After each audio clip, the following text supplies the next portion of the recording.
Olá, eu sou Adriana Sabino, sou a presidente do Centro Cultural Brasil USA da Flórida, o CCBU, e a curadora do primeiro Festival Literário de Miami, o Flea Miami. Eu dou as boas-vindas a vocês todos que estão nos assistindo e agradecendo a participação de vocês, e principalmente eu quero dar as boas-vindas aos nossos dois panelistas, o escritor Jefferson Tenório, que está lá em Porto Alegre, e a doutora Tracy Devine Guzman, aqui da Universidade de Miami. Eu agradeço a participação de vocês, obrigada por estar aqui no Flea Miami, Jefferson e Tracy. Jefferson Tenório nasceu no Rio de Janeiro em 1977. Está radicado em Porto Alegre, é doutorando em Teoria Literária pela PUC, Rio Grande do Sul. Estreou na literatura com o romance O Beijo na Parede, de 2013. Eleito Livro do Ano pela Associação Gaúcha de Escritores. Teve textos adaptados para o teatro e contos traduzidos para o inglês e o espanhol. É autor também da Estela Sem Deus, de 2018. O Avesso da Pele, deste ano, 2020, é o seu romance mais recente, publicado pela editora Companhia das Letras. Doutora Tracy Devine Guzman é professora associada no Departamento de Línguas e Literaturas Modernas da Universidade de Miami. Seus interesses de pesquisa e ensino são história intelectual, teoria política e a produção cultural, com ênfase nos estudos críticos de raça, etnia e indigeneidade no Brasil e nos países andinos. É autora de muitos artigos acadêmicos e o livro Native and National in Brazil, Indigeneity After Independence, publicado pela University of North Carolina Press em 2013.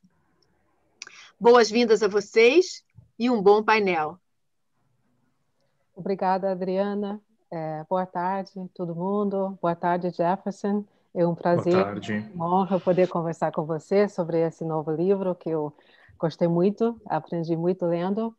Eu queria começar com uma coisa básica e também muito importante, que é o título, né, do seu livro.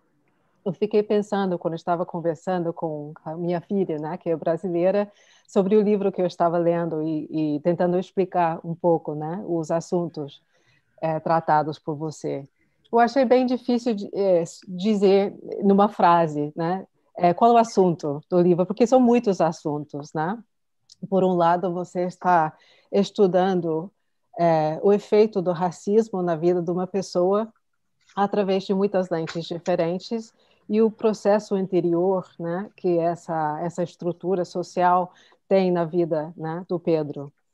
Então, eu queria perguntar, para começar a nossa conversa, sobre o título, porque é um título que seria bastante difícil de traduzir, né, para o inglês. Como você escolheu, né, aquele título? Qual foi o processo criativo que levou você a escolher esse título? E como você pode colocar os vários assuntos tratados neste momento tão importante no Brasil e no mundo inteiro com a ideia de vidas negras importam? Obrigado, Trace, pela leitura e pela pergunta. Obrigado também, Adriana, aí, pela apresentação, pela acolhida também. Agradeço a Lidiane também, que me fez o convite para participar desse festival. Lidiane, que foi minha colega, minha amiga. Então, fico feliz de estar aqui conversando sobre literatura, né? Uns tempos tão difíceis e tão brutais que vivemos, tanto nos Estados Unidos quanto no Brasil. Acho importante que a gente possa falar de literatura. Eu acho que eu escolhi o título, Tracy, para dificultar a vida dos tradutores. Conseguiu. Consegui. Mas, assim, o título foi a última coisa que apareceu.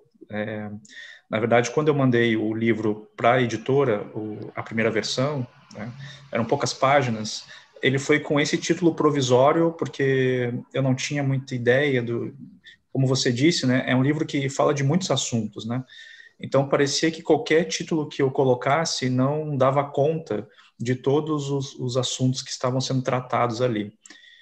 Então ele foi para a editora, depois ele retornou e eu continuei escrevendo, até que quando eu cheguei na última versão, né, eu ainda implicava com esse título, O Avesso da Pele, que foi ficando, né, e aí eu pensei em colocar um outro título, né, que era uma frase do Hamlet, né, naquele solilóquio, né, do ser ou não ser. O título seria Pegar em Armas contra um Mar de Angústias, né? Mas esse título ele acabou ficando muito longo, muito poético, não dizia muito bem o que eu estava querendo construir. E aí tive uma conversa com o meu editor e ele então entendeu, nós entendemos, né, que o Avesso da Pele dava conta assim do que eu estava contando. Mas as referências, né, do título no texto, elas não estavam explícitas, né? Então eu tive que pegar o texto, né, e de alguma forma fazer com que ele dialogasse com esse título, né, que, enfim, o título acabou se impondo, né? E aí eu acabei então reescrevendo algumas partes para que o título fizesse mais sentido, assim, né? Mas a ideia mesmo que ficou foi essa, né? De propor uma história em que as questões raciais aparecessem, mas que elas não fossem as protagonistas, né? Então, as protagonistas o protagonismo, né, seria o avesso disso, né? Seria o avesso da discussão racial, que é justamente essa construção mais íntima, subjetiva, filosófica e tudo que há nesse avesso. E é por isso que eu inicio, né, o livro com um capítulo chamado A Pele, para que depois o leitor tenha acesso ao avesso dela, né, que aí seria essa parte assim mais íntima do personagem. Então é essa preocupação, né, de construir uma história que conferisse humanidade a uma pessoa que foi assassinada, né, após uma abordagem policial, e a partir disso, então, o Pedro, né, o filho, começa então a contar a história desse pai, e aí conferindo novamente uma humanidade, né, uma subjetividade, justamente porque o Estado acaba tratando essas pessoas apenas como mais um número, né, ou como mais um corpo negro que é assassinado. Então, a ideia do título, ela acabou surgindo por aí, assim, né? De não entrar nas questões raciais sem tratar das questões, assim, mais subjetivas. Muito interessante a escolha da voz narrativa usada no livro também, porque se bem o livro trata do racismo no Brasil e toda essa estrutura que está tendo esse efeito na vida do Henrique e depois do seu filho, também para mim foi um livro sobre a relação entre pais e filhos, né? Porque Pedro está tentando reconstruir essa história do pai perdido. E nesse esforço ele acaba aprendendo muito sobre ele, né, no processo também. Então, eu achei interessante a voz narrativa do filho ser uma voz omnisciente, né, em muitos sentidos, que ele tem acesso aos pensamentos dos pais, a detalhes muito pequenos na vida dos pais, nos lugares onde eles nasceram, cresceram, se mudaram, etc. E eu queria perguntar por esse aspecto do texto, né, da voz narrativa, e essa característica omnisciente que você deu para o Pedro, de conhecer, né, esses detalhes tão íntimos, né, que às vezes os filhos não querem saber tudo sobre os pais, né, porque muda a nossa perspectiva, a gente começa a ver nossos pais não como figuras de autoridade, mas como seres humanos que têm seus fracassos, né? Os pontos débeis, coisas que a gente não necessariamente admira, mas, por outro lado, humaniza as pessoas de uma forma que, a fim de contas, pode criar uma relação mais amorosa, né? Porque a gente tem que aceitar a pessoa pela pessoa que é, e não pelo que a gente imagina que seja. Uhum. Então, achei curiosa essa voz omnisciente do narrador e queria perguntar se você poderia comentar um pouco sobre isso. Num primeiro momento, eu queria um personagem narrador que ele conseguisse entrar nessa vida íntima dos pais, né? Então, era uma provocação mesmo que eu queria fazer, e tentar propor uma discussão de até onde os filhos conseguem ir na vida íntima dos pais, né?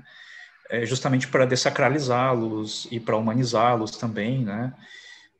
Mas aí eu esbarrei justamente nessa estrutura do narrador, né? Ou seja, eu queria um narrador em primeira pessoa, mas de que forma ele teria acesso à vida íntima, né, desses pais?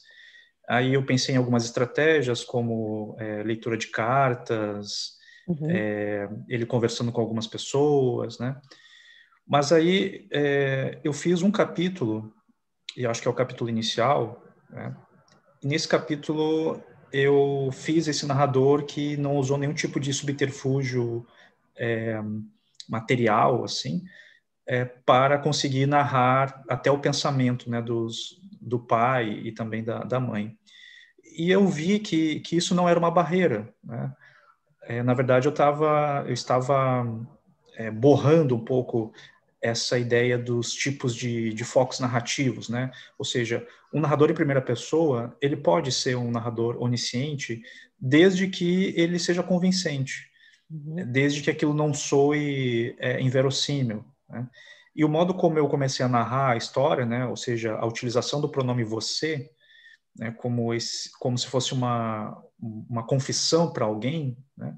E na verdade é uma conversa que ele está fazendo com o pai, mas há uma ambiguidade aí, né, desse você ou desse you, né, que vai convocando aí o leitor e ao mesmo tempo uma conversa com o pai.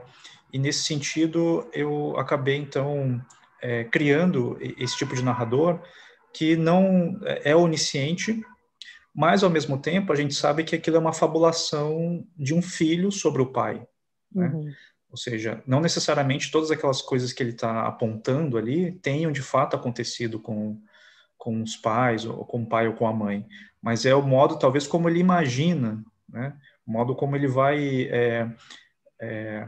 reconstituindo esse passado e que não necessariamente tem acontecido daquela forma, né? Então, é um pouco mexendo com a questão da psicanálise, dessa relação entre pais e filhos, né? E eu acho que também humanizando mais essa relação, né? Então foi uma provocação mesmo, assim, e de poder mostrar que essas relações elas podem ser mais humanizadas, né? Bem, outra coisa que eu achei muito interessante, sabendo que você é professor também de literatura, né? E o Henrique, no livro, é professor de literatura, eu sou professora também, às vezes, de literatura, que você usa muita intertextualidade na criação da vida de Henrique e volta várias vezes a Dostoiévski, especificamente, né, que tem um papel fundamental no êxito que ele tem com os alunos, né? Eu vejo ele já trabalha como professora também há muitos anos e eu acho que todo mundo sente assim de vez em quando, que a gente chega à nossa aula e acha difícil, né, comunicar, ser escutada, chegar, né, à cabeça dos alunos. Mais ainda nessas circunstâncias, quando a gente está fazendo tudo através do computador, né? A gente não tem os corpos no mesmo espaço para realmente sentir essa comunicação. A falta de comunicação, a falta de habilidade de chegar ao aluno a questão fica um pouco mais difícil, né? Então, eu batizei bastante com o Henrique nessas cenas, quando ele chega cansado na sala, tentando fazer o melhor e, às vezes, ficando muito frustrado com os alunos que não estão aí, né? Estão pensando em outras coisas e, na realidade, de querer fazer alguma coisa útil, né? Quem quer estudar literatura como coisa útil quando a gente precisa trabalhar, sobreviver, etc., né? Mas através dessa história, né, essa intertextualidade que você coloca no livro com Dostoiévski especificamente, chega a ser a escolha mais importante para ele, né? Então, como professor de literatura que também escreve romance, eu queria perguntar por isso, né, pela escolha dos textos que você coloca no romance e se Dostoiévski tem um papel, assim, em particular muito importante na formação da vida do Henrique para você.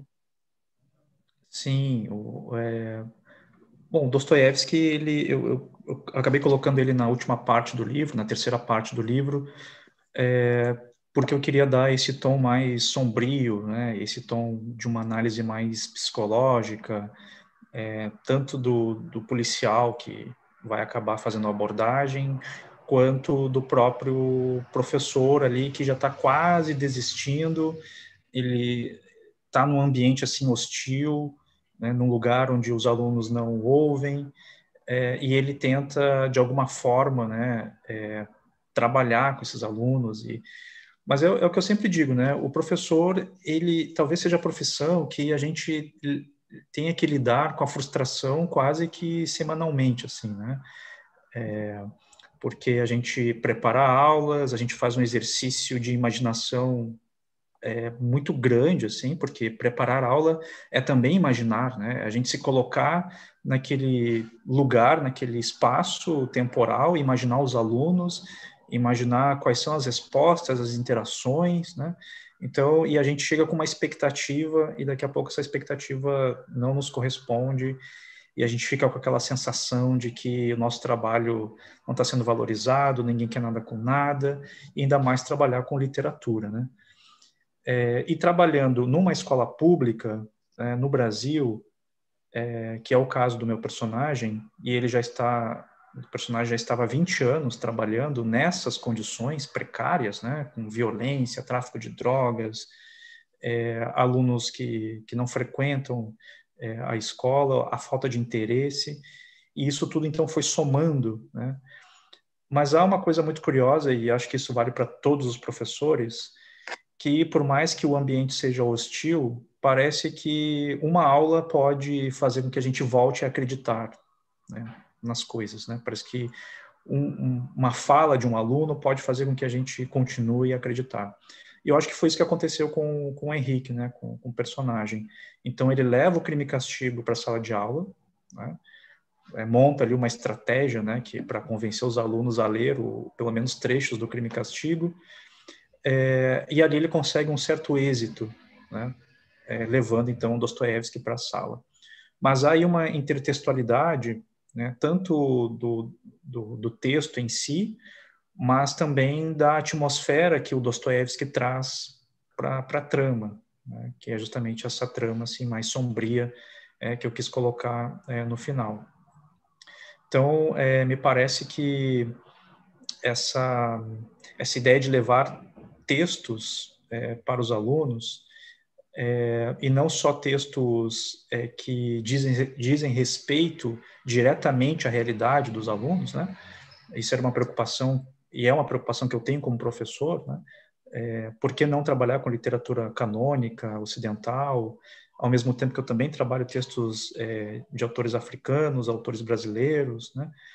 Mas a preocupação que o Henrique tem é de justamente fornecer a esses alunos uma possibilidade de imaginar uma outra realidade.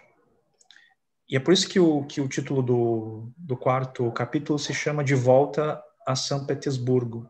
Uhum. Ou seja, é essa possibilidade de sair daquela realidade e poder ir para uma outra realidade. Porque por mais que uma realidade seja dura, ela sempre merece ser sonhada, ela sempre merece ser imaginada. E a literatura ela faz isso, ela possibilita justamente esse deslocamento da realidade para um outro lugar, né, que é o lugar da fabulação e que é o lugar da imaginação. Eu acho que uma das boas formas e melhores formas de lutar dentro de um sistema opressor é imaginar, né? E eu acho que o Henrique fica feliz, né, quando ele consegue fazer com que os alunos acreditem no Dostoiévski, né? E eu gostei muito da forma dele vender aquela ideia, né? Aquela ideia para os alunos de dizer que essa pessoa ia chegar na sala deles e todo mundo chegou Sim. naquele dia esperando uma pessoa, né? E ficaram surpreendidos com a aula sendo a leitura, né? E a fala dele sobre aquele texto muito criativo. E talvez a grande tragédia, né? É que ele conseguiu aquele interesse parte dos alunos e minha leitura foi que ele acreditava naquele momento que tinha conseguido encontrar o caminho para chegar, né, a esses alunos logo antes de falecer, né? Então ele descobriu aquela estratégia e não teve tempo de realmente realizá-la, né, em outras ocasiões, porque tem aquela lista de outros textos que ele queria levar para aquela turma especificamente, que ele nunca vai poder compartilhar com os alunos, certo? Uhum. Sim, tem essa... E essa lista, ela é composta por Toni Morrison, Kafka, acho que James Baldwin, se eu não me engano, porque ali ele viu que havia uma possibilidade, o Dostoiévski abriu ali um caminho ali para que ele pudesse... Agora, na próxima aula, eu posso levar todos os autores que eu sempre quis trabalhar em sala de aula, né? Mas, e por que ele acaba falecendo depois, né? Por que ele morre depois? E eu pensei muito nessa morte, se de fato eu deveria ter matado o personagem, né? Porque não há nenhum spoiler aqui, porque, enfim, ele morre, isso está dito na contracapa do livro, as resenhas que saíram, todo mundo já sabe que ele vai morrer. Mas eu acredito que a morte dele é também uma grande crítica ao sistema educacional no Brasil e à violência policial. Então, são essas duas grandes críticas, né? Na questão da educação, é uma crítica pelo abandono, né, que o Estado deixou as escolas no Brasil. É uma homenagem aos professores que individualmente fazem um bom trabalho nessas condições precárias, né? Ou seja, eles conseguem fazer alguma coisa, mas é uma crítica no sentido de que é impossível conseguir mudar a educação no Brasil apenas com ações individuais, né? E é uma crítica à violência policial, justamente porque o Henrique é um professor negro, ele é de classe média, ele tinha acesso aos bens culturais, né? E quando ele é abordado pela polícia, nada disso não faz diferença, né? Se ele tem doutorado, se ele não tem, ou se ele carrega um Dostoiévski na pasta, né? Isso não faz diferença nenhuma para a polícia, porque ali, naquele momento, ele é apenas um corpo negro, né? E um corpo negro no espaço público é sempre um corpo em risco, é sempre um corpo que se torna um alvo, né? Então o Henrique ele acaba sendo esse alvo, então a morte dele acaba representando essas duas críticas, né? Eu achei muito interessante porque no livro conta vários momentos durante a vida dele, a infância dele, a adolescência dele, quando era jovem, etc. Quando ele é parado pela polícia, ele tem que responder, ele tem que escutar e dizer o que a polícia está mandando ele fazer. O Pedro também faz isso em várias ocasiões.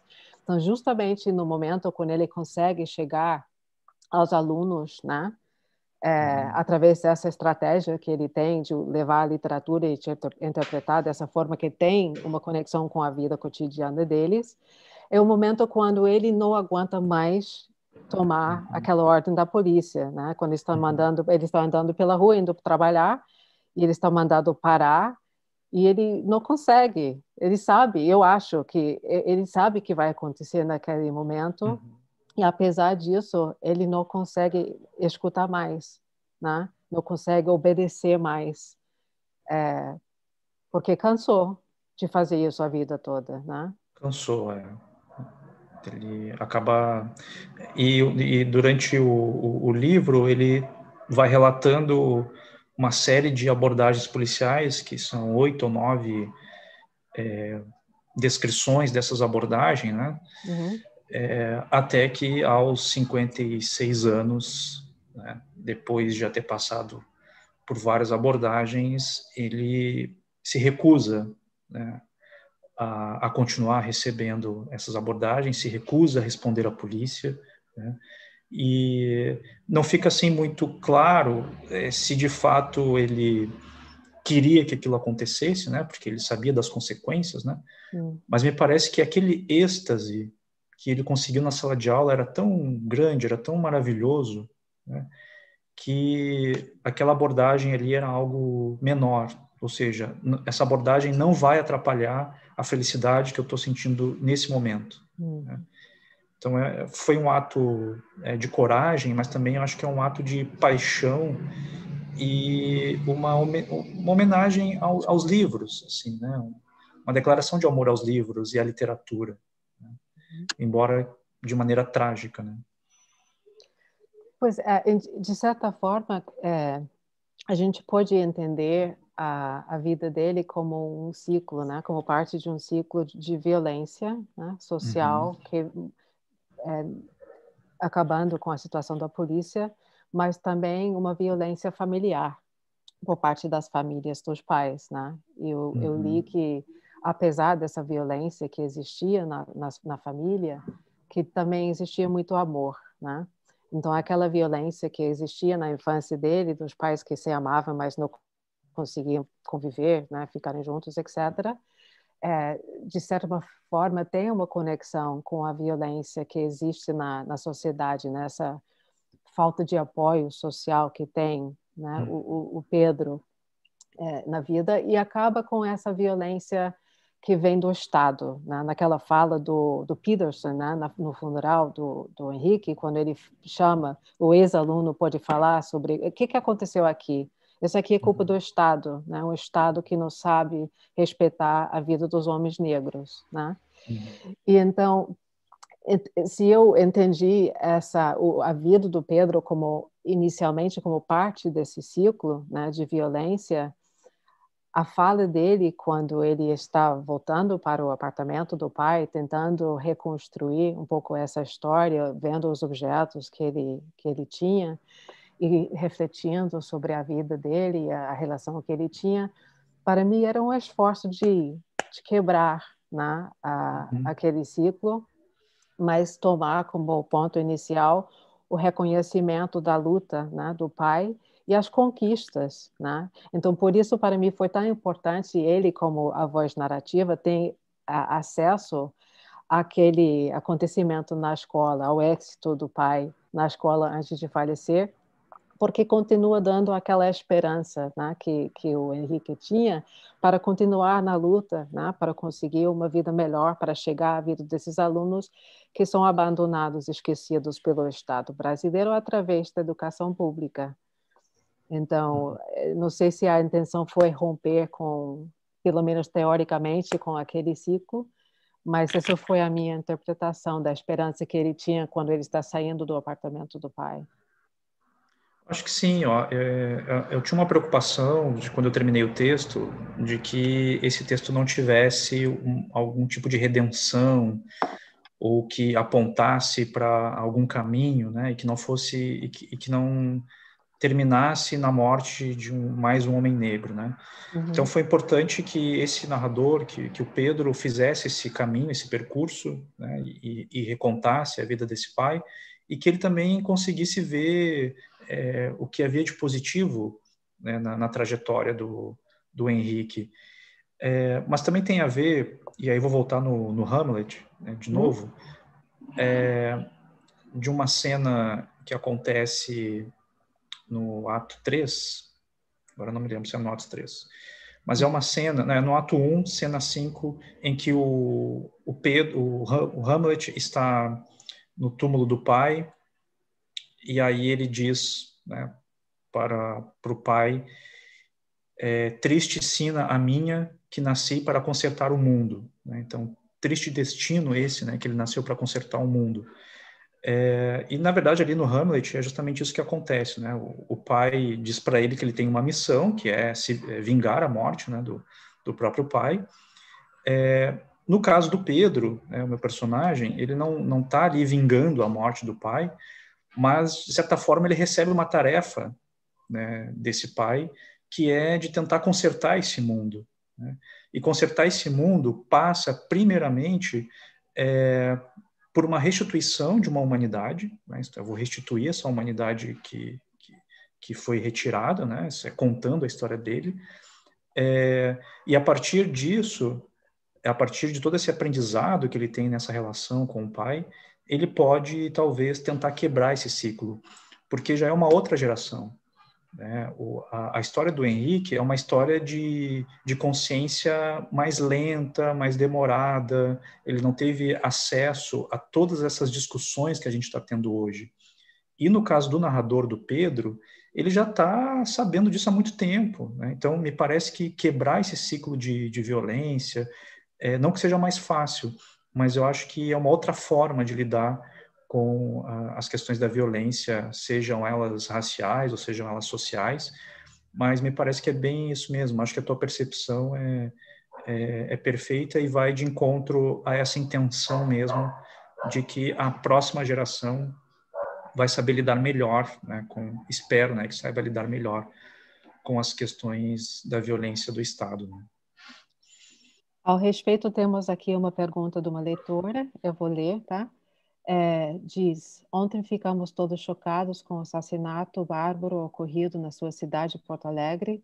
Você vê uma ligação entre o que aconteceu e o tema do seu livro? Sim, há uma ligação e essa ligação com o livro não aconteceu de maneira proposital, né? Esse livro ele começou a ser gestado em 2016. Puxa. Eu apresentei o livro para a editora em 2017, né? E depois eu continuei escrevendo. O livro era para ter saído em março, mas em função da pandemia a gente teve que esperar um pouco e ele saiu em agosto, né? E já tinha acontecido também o assassinato do George Floyd, né? Aí nos Estados Unidos. E de certa forma o meu livro acaba dialogando com essas questões porque é um problema histórico, né? Ele não é um problema que começou em 2020, ele é um problema anterior, né? Ele é desde sempre, assim, né? Que a população negra acaba sofrendo com a opressão policial, né? Então, infelizmente, ele acaba sendo um livro que dialoga, né? E aqui em Porto Alegre, as pessoas acabaram fazendo essa associação direta, né, do meu livro com o que aconteceu com o João aqui, né? Então, me parece que tem uma relação, mas justamente por causa das nossas trajetórias, as trajetórias negras acabam sendo muito parecidas quando a gente olha por essa questão da violência policial, né? Por isso eu achei, quando eu estava lendo o livro, não sabia, obviamente, que tinha começado a escrever em 2016, mas pensei que presciente este livro, né? Considerando tudo o que estava acontecendo aqui nos Estados Unidos, pelo menos durante o mês de junho, julho, e como a consciência mundial foi iluminada por um tempo, né, sobre um problema que não está acontecendo por primeira vez em 2020, que é uma história de 500 anos, né, e em muitas partes do mundo. Mas por isso também pensei que o livro é muito mais do que um romance, é uma versão ficcionalizada da história contada através da perspectiva desse menino, né, esse homem, começa com o menino, o Pedro, e as personagens, né, que ele tem ao redor, né? Então, eu achei uma versão ficcionalizada da história muito mais do que só um romance, né? E que humanizando essa experiência, talvez tenha algum impacto social para as pessoas que não têm contato com pessoas que poderiam viver, né, aquela violência na vida cotidiana. Acho que essa é a função da literatura mesmo, né? De fazer com que as pessoas... não que a literatura ela vá fazer com que as pessoas tenham ações práticas, né? Ninguém vai ler O Avesso da Pele e amanhã vai fazer alguma coisa... que bom que fosse assim, né? Algo mais rápido, mais prático, mais pragmático, né? Mas a literatura ela acaba não servindo bem para isso, né? O tempo da literatura é um outro tempo, né? Ele é como diz a música do Chico Buarque, né? Ele é um tempo da delicadeza, né? Ele é um tempo que vai alicerçando a nossa sensibilidade de modo que a gente perceba o outro, né? De modo que a gente perceba que existem outras formas, né, de existir, né? E a partir disso, a partir deste entendimento, é que talvez a gente consiga modificações mais profundas, né? Uhum. Então, eu acredito nisso, assim, que a literatura tenha esse poder de modificação, mas talvez ela seja mais lenta, assim. Com certeza. A gente já falou muito sobre as personagens masculinas no seu texto, que são as personagens principais, mas não temos falado para nada sobre as mulheres. Eu não queria dedicar um tempinho também para falar sobre elas, e com uma pergunta. Eu gostei muito da Marta, né, da figura da Marta, porque achei uma figura muito complexa, contraditória, né, em muitos sentidos, com ela mesma. É uma pessoa que amava muito o Henrique, mas também odiava em certos momentos, uma pessoa insegura, que queria se impor, né, na vida dos outros, sobretudo a vida do marido, né? Então, apesar de ter ela um papel menor no livro, né, eu acho que ela acaba sendo minha personagem preferida, né, pela complexidade dela. Então, eu queria perguntar qual foi, no seu processo criativo, qual foi e qual é a sua personagem favorita, preferida, e por quê? Eu voto na Marta também. Ah, que bom, a gente concorda. Pela mesma razão? Sim, acho que é pela mesma razão, sim, de conseguir... Existem alguns personagens que são difíceis, né, de construir, Uhum. mas outros são impossíveis. E eu acho que a Marta é uma personagem impossível, no sentido, não no sentido estético, mas no sentido existencial mesmo, assim, né? De não ter muito acesso a a intimidade dela, né? Por mais que o Pedro tente chegar nisso, mas ele não consegue chegar muito perto, assim. Isso talvez seja uma dificuldade minha enquanto homem, enquanto escritor, né? De não conseguir ter determinados acessos, mas havia pelo menos uma preocupação de não deixar que houvesse ali qualquer tipo de maniqueísmo, qualquer tipo de transformá-la numa vilã ou alguma coisa nesse sentido. Uhum. Mas demonstrar, e é por isso que eu precisei contar a história da Marta, né? Na verdade, eu tinha escrito muito mais páginas sobre a Marta, mas aí eu vi que eu tinha que fazer outro livro para continuar falando dela, né? Porque o foco era o Henrique, Uhum. mas eu precisava contar a história para que mais adiante o leitor conseguisse fazer as conexões, né? Que esse comportamento dela é também fruto de um racismo estrutural, é também fruto de um abandono do Estado, né? E aquela cena quando eles vão no consultório de psicanálise, né, e vão fazer aquela terapia em casal, Uhum. é um momento em que há uma desconexão ali entre aqueles dois sujeitos negros dentro de uma sala com dois psicanalistas brancos, que tem uma vivência diferente da que eles tiveram ali, né? Então, me parece que as peças ali não se encaixam direito. Então, a Marta, ela representa essa complexidade, e mais do que isso, né? No início do romance, o Henrique, ele vai se relacionar com uma mulher branca, né? Uhum. E essa relação não vai dar certo em função do racismo, né? Que ele vai ter que enfrentar, o que leva a uma outra ilusão de que duas pessoas negras não vão ter problemas, né? É claro que elas vão ter problemas, mas vão ter outros problemas, né? Claro. Então, a questão é essa, né? É o Henrique se relacionar com a Marta, que é uma mulher negra, mas isso não significa que eles não vão ter problemas até de ordem racial também, né? Uhum. Ou seja, parece que o racismo passa por cima de tudo, até dos afetos, até do amor, né? É por aí. A gente também questiona a terapeuta quando eles chegam lá no bar e ela está gritando, pedindo mais uma vodka, né? Que eles acabam vendo aquela mulher. Aí coloca em questão a habilidade dela de realmente ser útil, né? Para melhorar a relação deles. Eu gostei muito também dessa cena. Então, outra coisa, eu estou recebendo um minutinho aqui, dizendo que a gente tem mais uns 5 minutinhos. Não queria deixar de falar sobre o papel dos alunos, né? no livro, como você é professor também, né? Os alunos aparecem em vários momentos na vida do Henrique, e eu acho que cada fala do aluno representa, de certa forma, outra característica da personagem dele, né? O Peterson, né, que fala sobre no funeral, que também tem essa conversa anterior.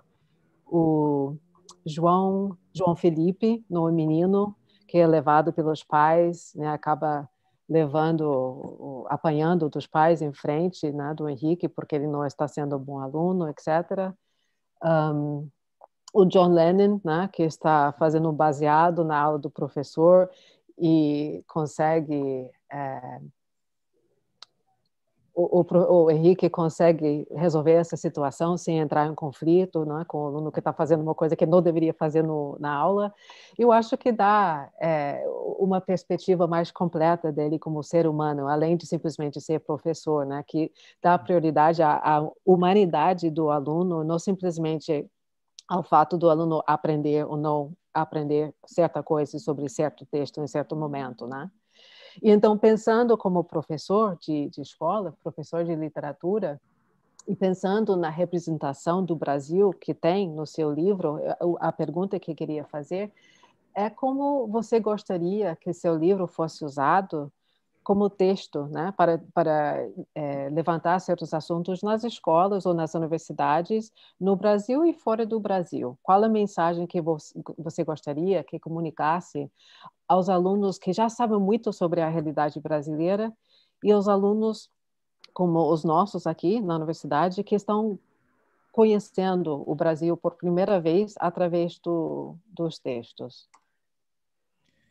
Bom, primeiro eu quero dizer que talvez eu só tenha me tornado um escritor em função dos meus alunos.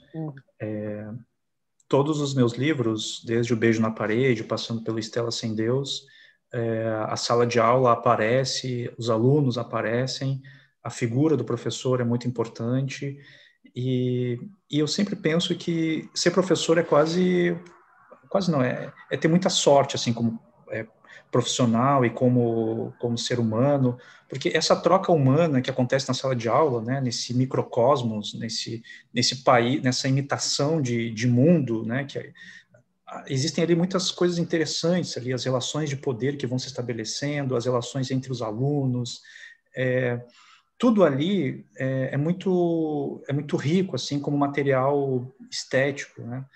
E eu acabei utilizando muito disso, né? Mas eu acredito que o meu livro, O Avesso da Pele, talvez ele esteja fazendo isso que você falou, de contar uma outra história do Brasil através da literatura.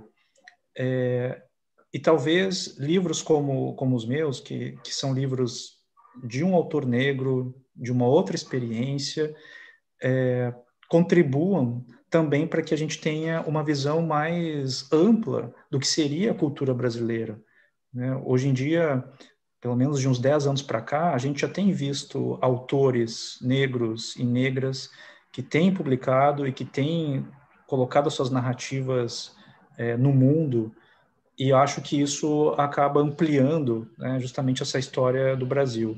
Então, eu acredito que é uma forma de conhecer melhor, né, o que a cultura brasileira oferece. E o meu livro, o primeiro livro, O Beijo na Parede, ele já é distribuído aqui nas escolas do Brasil, né, em todas as escolas. Torço para que o Avesso da Pele também, né, possa ser lido por mais pessoas. Mas eu acho que é isso, é recontar a história do Brasil através da literatura. Ótimo, Jefferson. Tem planos já para traduzir o livro para o inglês?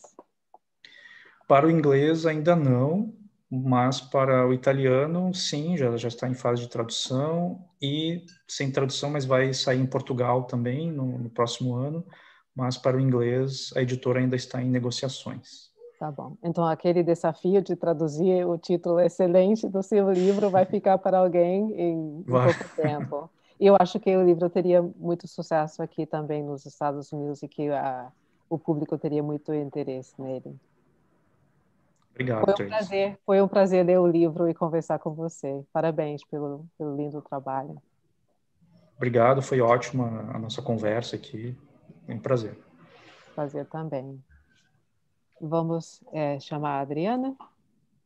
Olá, eu adorei a conversa. Achei o tema do livro super atual no momento em que a gente está discutindo Black Lives Matter, quando a gente fica chocado com o que está acontecendo no Brasil, a violência policial contra negros e pardos.